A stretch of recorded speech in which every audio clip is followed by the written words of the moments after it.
Welcome to Ballintoy Harbour.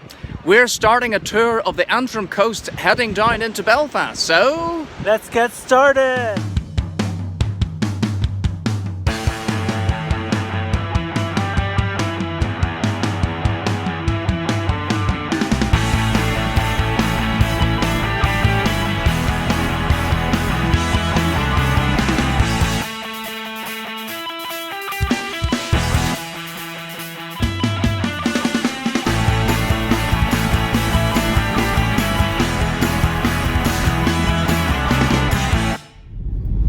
we're heading down to Ballintoy Harbour, and this road is one of the twistiest that you'll ever encounter.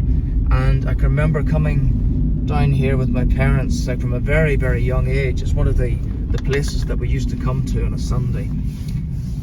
And as you can see, the road has started to twist around already. There's a fabulous building down here. It used to scare me as a child. It looks kind of gothic.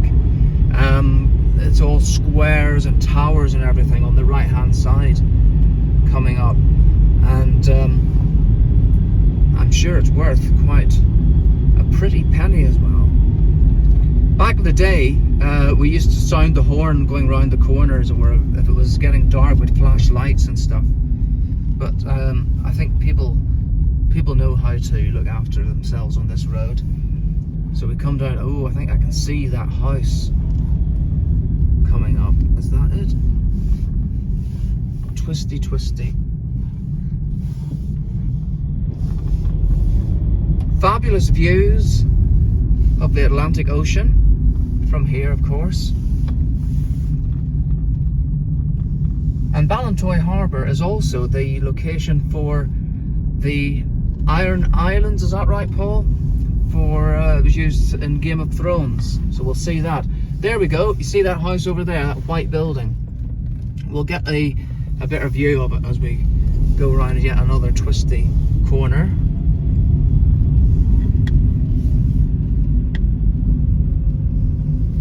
There it is. Look at that.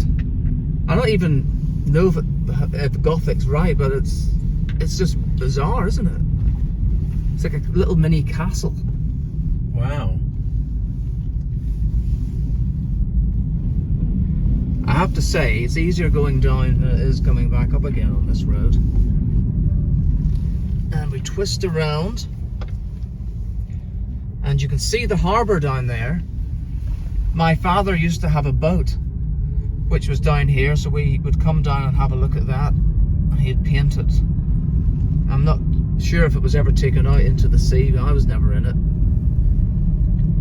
So we're going to pull up into the car park. It's a bit windy outside, so we shall do our best to take a look around.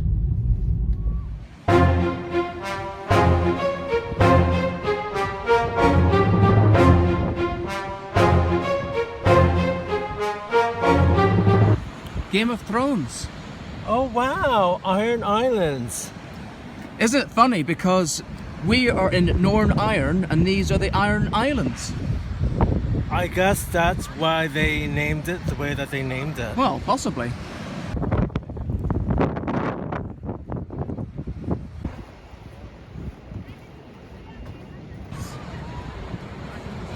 Oh, I could do with a coffee about now, but it looks as though Rourke's kitchen is closed.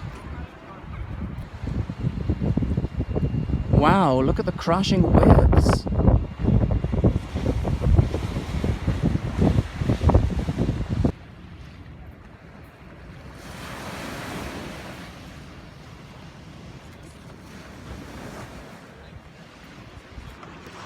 Paul?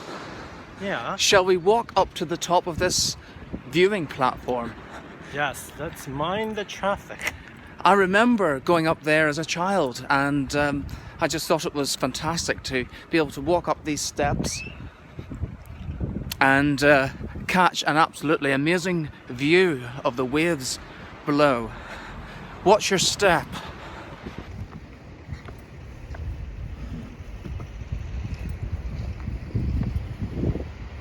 Oh, you can drive up here. Oh wow.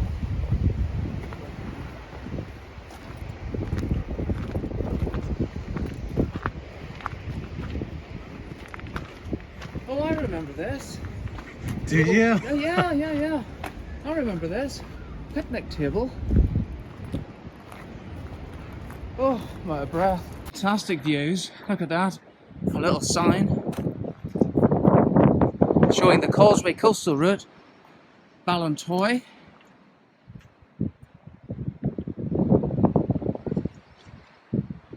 And the harbour below.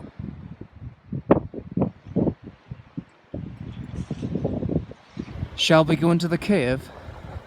Okay. I remember this as a child as well, walking in here. I loved it. There's a bit of an echo chamber. Looks quite scary. Yeah, I always thought there was a monster in here. It's rather damp. Watch out, there's water dripping. Hello? Hello? It's wet in here. It is wet in here. This is a dry bit. Wow. Well, I never thought when we started this show that we would be exploring caves, but here we are. Look! There's another cave right over there. What? Another cave.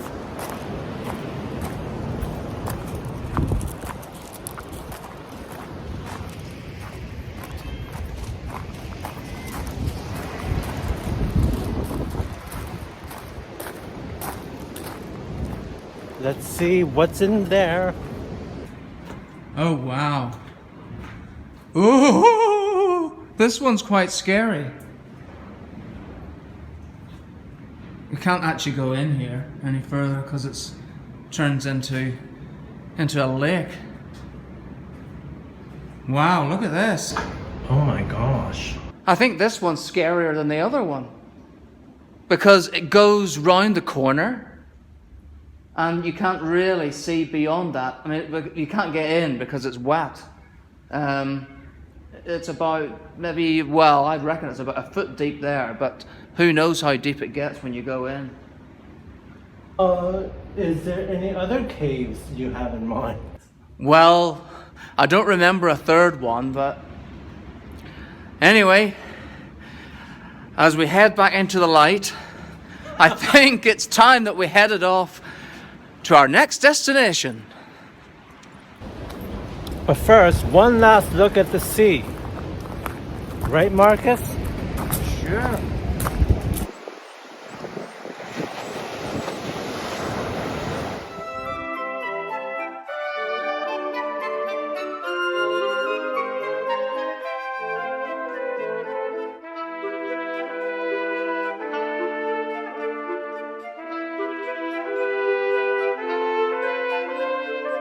Well, we're in Ballycastle now.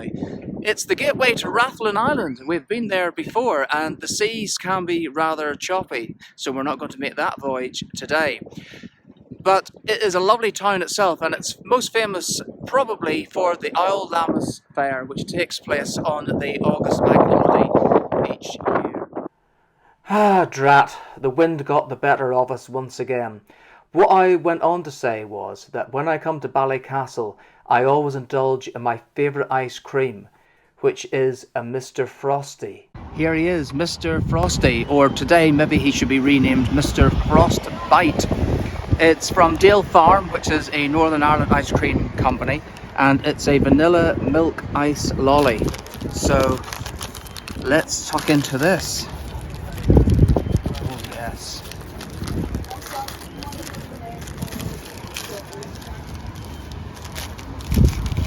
I think I might keep that as a souvenir.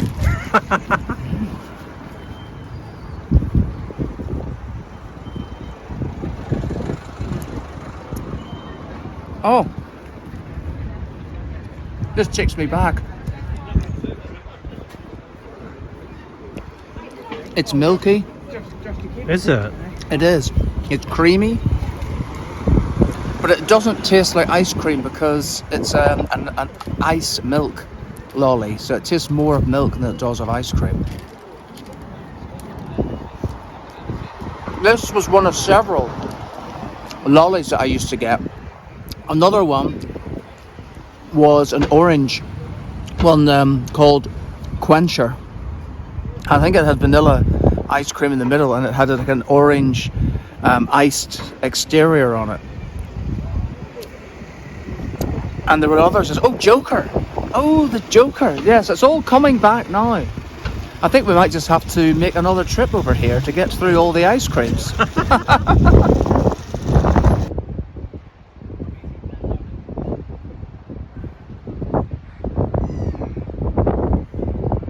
This is where Marconi made his first wireless communication to Rathlin Island.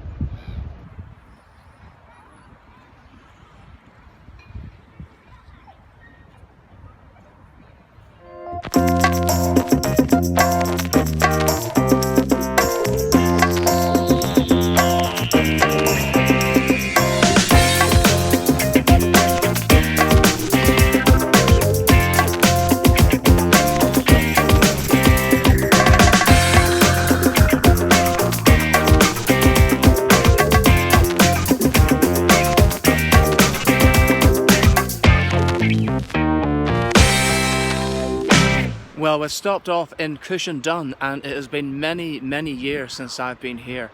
It's got a lovely little harbour. It's kind of sheltered from the wind as well. So we're going to have a little look out at the sea.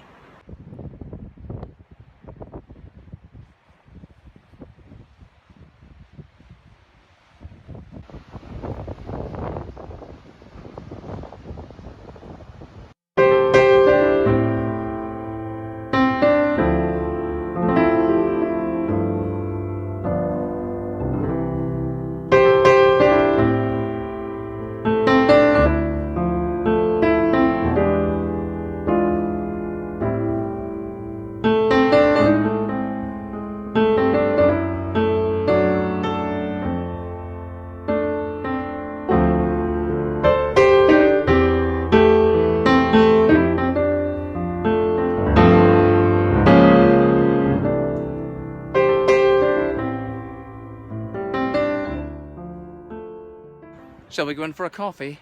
I think so.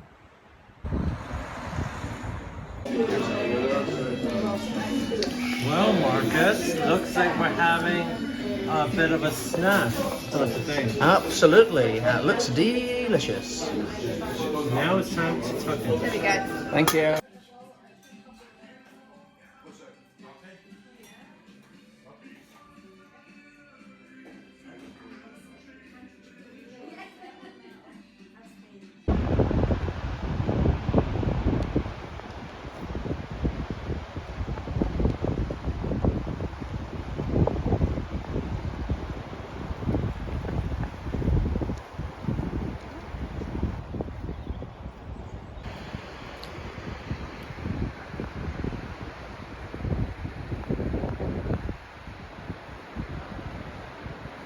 What's that, Paul?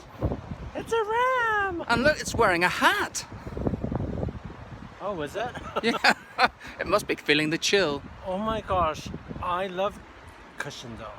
Cushendun. Cushendun. Cushendun is our next stop. This is a Cushendun. Oh, lovely church.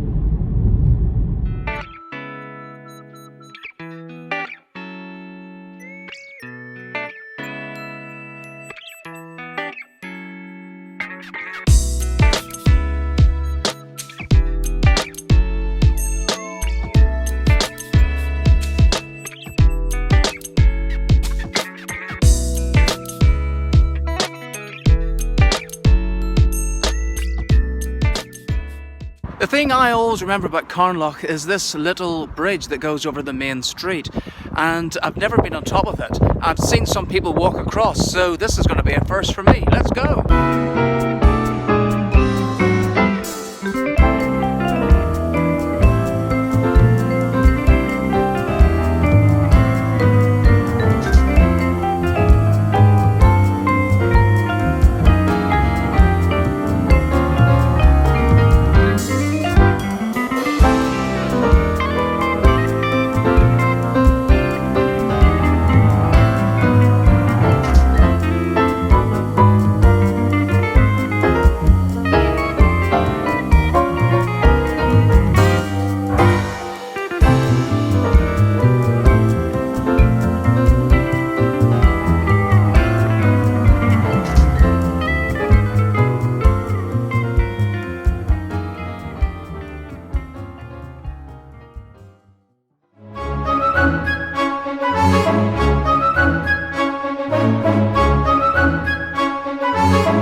Well, Glenarm Beach is absolutely fabulous, isn't it, my dear?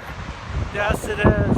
Now, you're not thinking of taking any stones, are you? Because that's against the law here. Why is that? Because it's owned by the Crown. Yes, not the TV show, I hasten to add.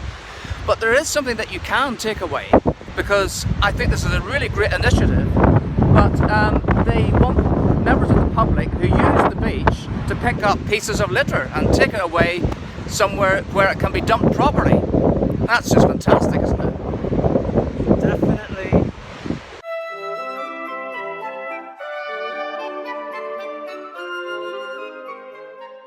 Glenarm is one of the 9 glens of Antrim and takes its name from Glenarma, the Valley of the Army. And over the centuries it has seen its fair share of armies passing through and the ebb and flow of conflict.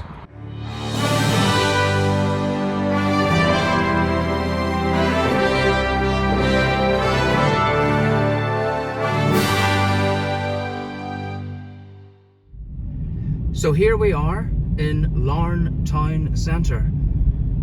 Now, will I be able to drive along the High Street? Because the Larne Gazette was at number 20 from what I remember all those years ago. I'm not even sure they have an office here anymore, because it was part of the Carrickfergus Advertiser, and I'm not sure if there's still a Larne Gazette paper.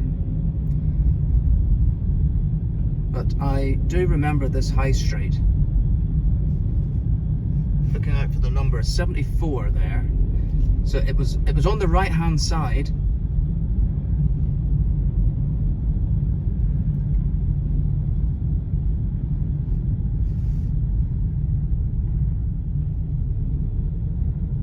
.44. So we're coming up pretty close to where it was.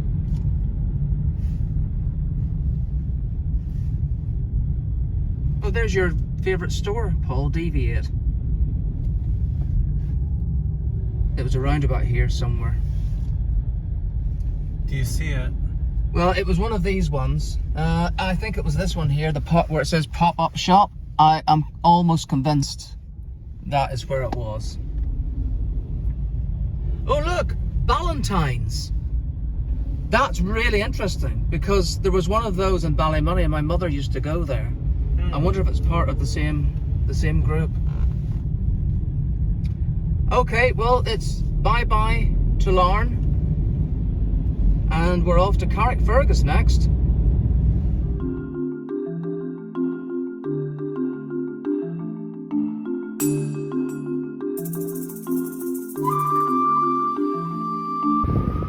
So here we are in Carrickfergus, and of course the town is most famous for its castle.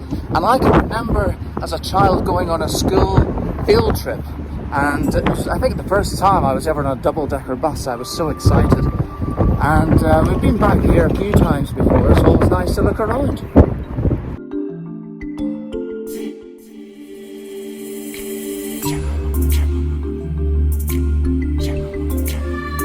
King Billy William III is in Carrickfergus. The last time we saw him was in Brixham.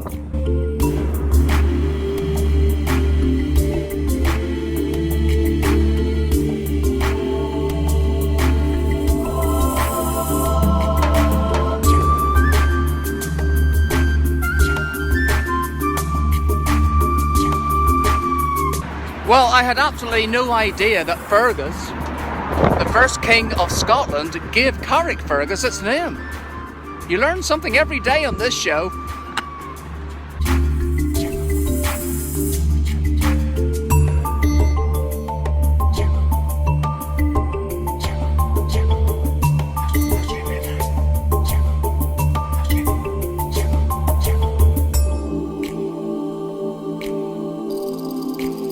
We've had a long journey along the Antrim coast, and Carrickfergus will provide our bed for tonight. Thanks for watching the show. Please continue to comment, like, and especially subscribe. Thanks.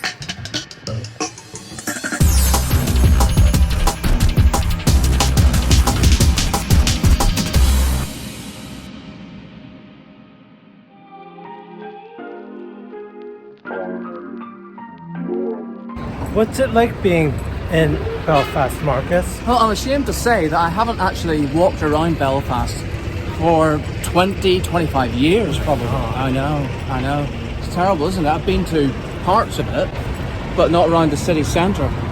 And we're coming up towards the City Hall, which I always remember when I was at college. I did like a photography course, and I came to take pictures of all the statues outside the front of the building. So we're going to head there now.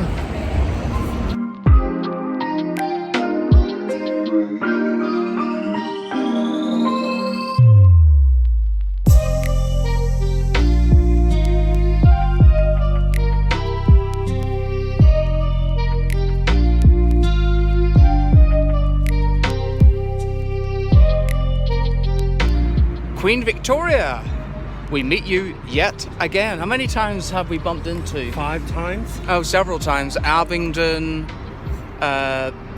Brighton, Hove actually. And here she is again outside Belfast City Hall.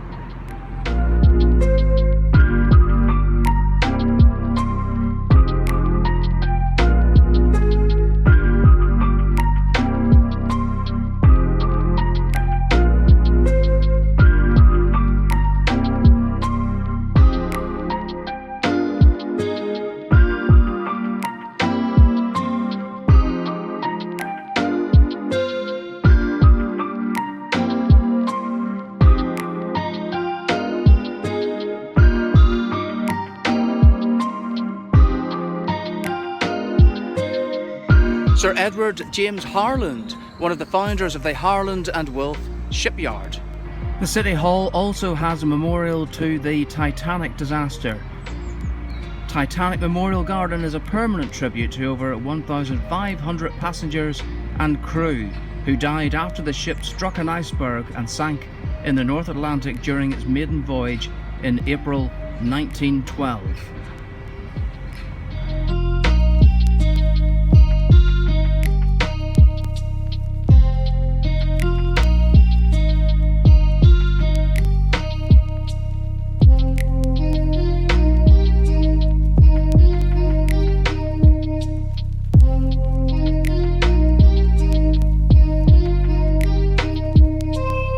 This is the Spirit of Belfast sculpture. It opened in 2009 and sits in Arthur Square. And it's very much loved by pigeons.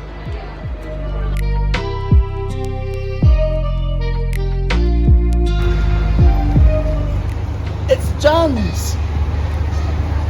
I think I've got to go in.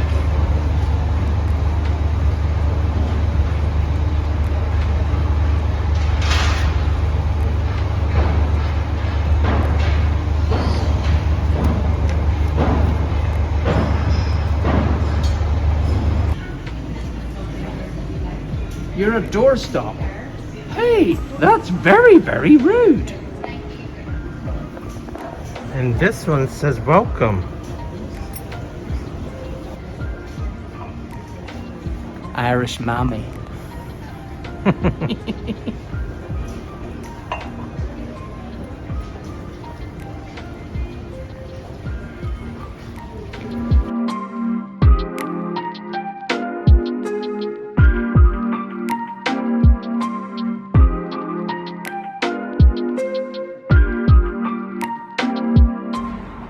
I'm always drawn to a newspaper, and I found Northern Wig House, which was home to the Northern Whig and Belfast Post, no longer in publication these days.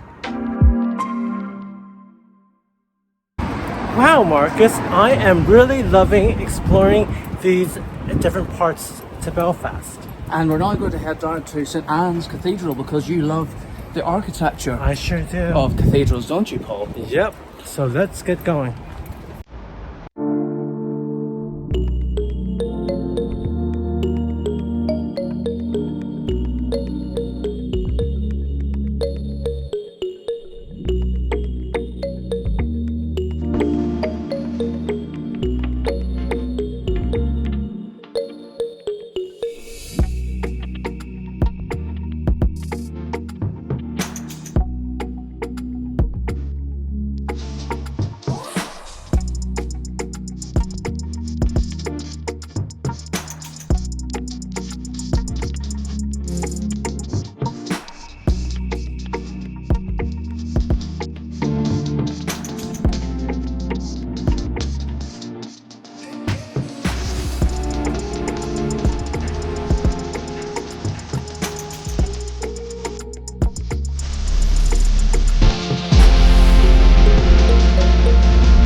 Well, I'm really taken by Writers Square. There are quotes from the greats, including C.S. Lewis here.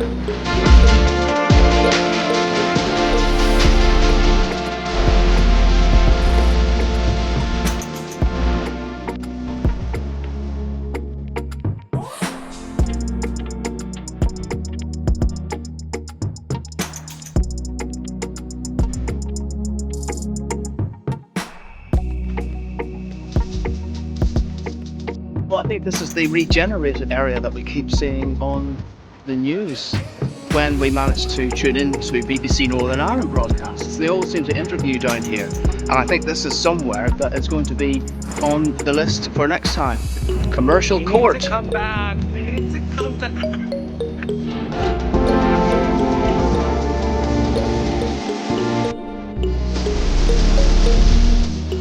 Well, this is Skipper Street, and this is an area I used to know very well because I used to go to a bar called the Crow's Nest, and it's where I discovered myself when I was about 18 years old. That's a long time ago. And I just read online that unfortunately it closed down a few years ago, but the building will still be here, and it was at number 22 to 28 Skipper Street. So let's try to find it.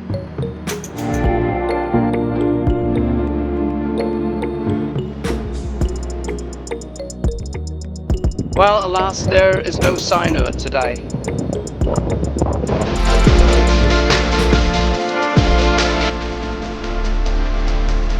Pisa may have its leaning tower, but Belfast has its leaning clock, and this is the Albert Memorial Clock.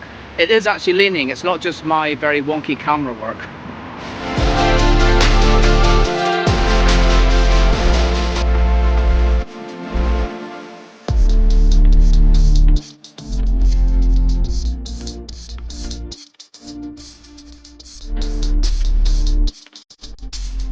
Wow, Paul, look!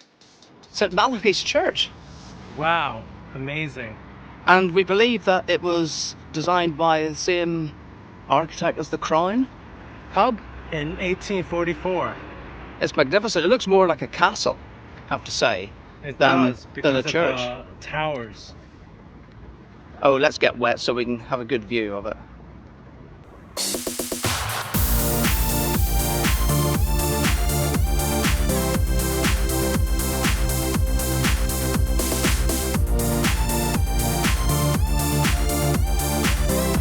The Europa Hotel may have the unfortunate title of once being the most bombed hotel in Western Europe, but it's a luxurious spot, and thankfully today those troubles are behind us.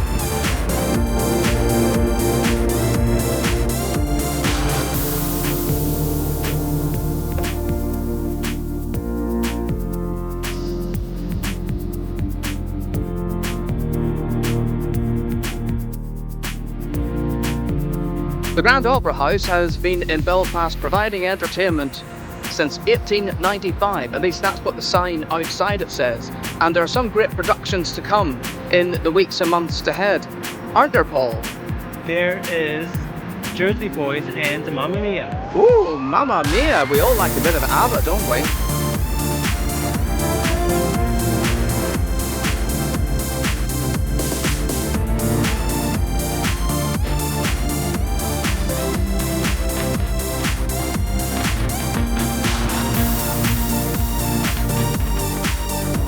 Well, that's it from Belfast and from Northern Ireland. We are going to have some lunch at the Crown before we catch our flight home. There's a little interesting point about the Crown, isn't there, Paul? Yes, it was featured in The Odd Man Out. Indeed, it was the black and white film. I actually think that they used a set for the interior, which is a direct replica of it. But in any case, it is one of Belfast's most famous landmarks. So for Northern Ireland, from Paul and from me, bye-bye. Bye!